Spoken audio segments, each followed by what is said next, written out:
This video looks at how to calculate percentage atom economy. So this is useful for chemists if they'd like to know how much product they'll get for whatever they put into the equation. So the equation for this is percentage atom economy is equal to the relative formula mass of the desired product over total relative formula mass of reactants. You could also do this with the total formula mass of the products. It gives you exactly the same answer. We've chosen to do it this way today, and because it's a percentage, we multiply that by 100. So our desired product in this equation is copper, so we're using carbon to reduce copper oxide to get copper metal, and this produces carbon dioxide in the process. So we need to know the relative formula mass of the desired products, which is this bit here. So copper has a relative atomic mass of 63.5,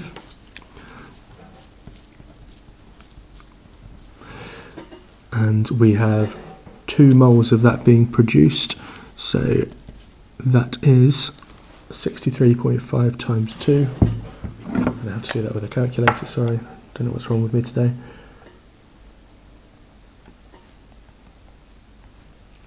Gives us 127. So the total MR of our desired product is 127. We'll also now need to work out the MR of copper and 1 atom of carbon.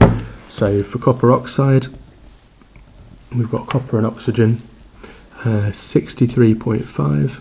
There's only one of those inside the molecule, but we'll look at that in a second. Gives us 63.5. Oxygen, again, we've got one of those, each of those has a mass of 16, and adding that together gives us 79.5. Now we have 2 moles of this, so we're going to have to multiply that by 2, and that will give us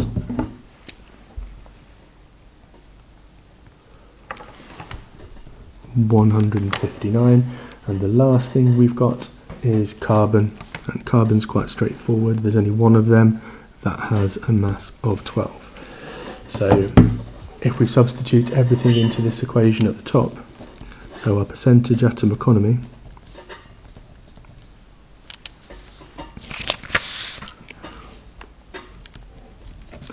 is going to be MR of the desired product, which is 63.5, but we've got 2 moles, so I've multiplied that 2, gives us 127 all over everything we've got on the left hand side.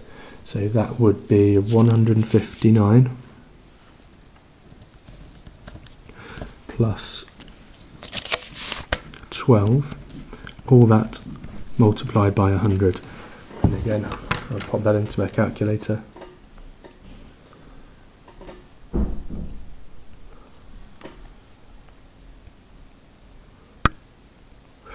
And that comes out as 74%.